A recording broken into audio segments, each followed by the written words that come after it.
Transcinema. Teóricos como Kátia Maciel afirmam que o cinema sempre foi uma arte experimental, permitindo diversas interações com outras formas de arte, como a literatura, o teatro, a pintura e a fotografia, combinando suas linguagens e algumas vezes criando uma nova linguagem mais interativa.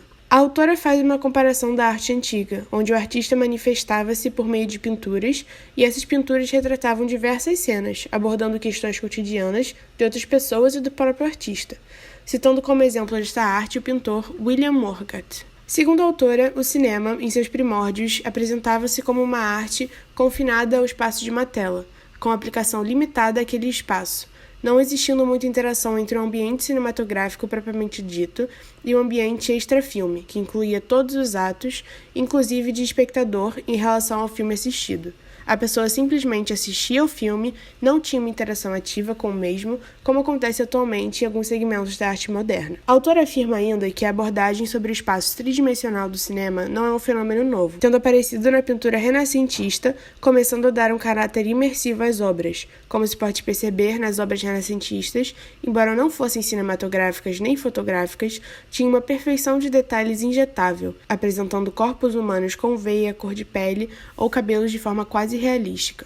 Segundo a autora, o cinema moderno não mais se aprisiona às telas, interagindo com o ambiente que o cerca, tornando a experiência cinematográfica um ato imersivo por si só, gerando novas formas de observá-la. O espectador não é somente um espectador, ele, de certa maneira, se torna parte integrante da obra. Na experiência chamada de cinema-instalação, o espectador precisa percorrer o ambiente onde a instalação está, e somente por meio dessa interação ambiental, o espectador toma conhecimento da narrativa exposta.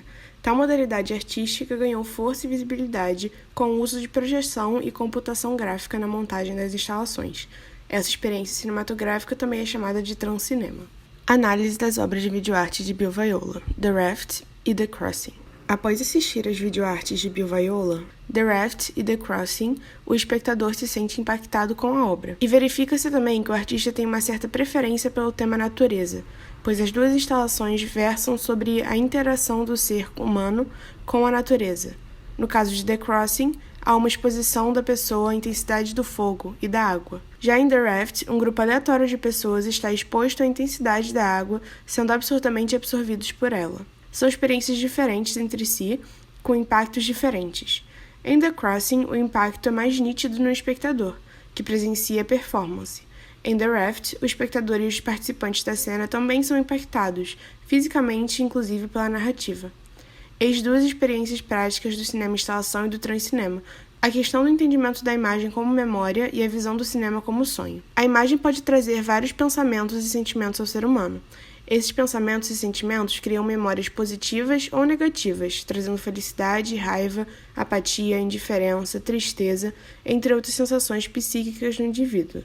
Embora esse conceito seja mais vinculado à psicologia, o cinema faz da imagem como forma de trazer ou criar memórias ao espectador com maestria. Prova disso é a utilização de cores, formas geométricas, elementos, figurinos elaborados, até mesmo a trilha sonora tem viés visual, pois sempre está atrelado a alguma cena em específico. Toda essa riqueza visual gera no espectador uma perspectiva de sonho, ou desejando em algum momento ter aquele item que aparece na tela, como uma roupa, uma joia, ou simplesmente deseja se transportar, mesmo que temporariamente, àquele universo. Esse último é mais vivenciado por espectadores de filmes com temática fantástica ou mitológica, Senhor dos Anéis, Game of Thrones, História Sem Fim, entre outros. Quem tem esse tipo de pensamento geralmente afirma que se utiliza desse mecanismo para poder suportar a realidade. Teóricos como Dubois afirmam que a imagem tem uma origem, podendo ser considerada como um fenômeno, tendo também uma destinação, questionando-se qual uso se dará para aquela imagem, pois ela implica em um saber muitas vezes simbólico. A imagem tem contextos diferentes, ela não é abordada na literatura,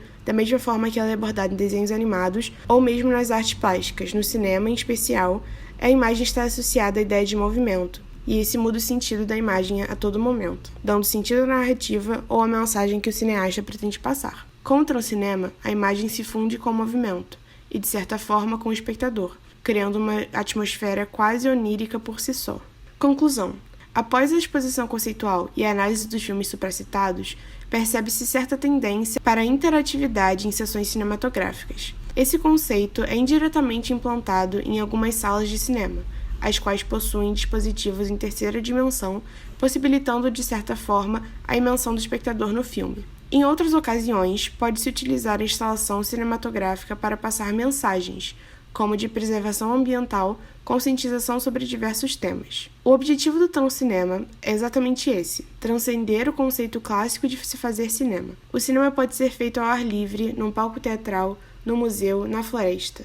Fica a critério do cineasta e da mensagem que ele pretende transmitir com a sua obra.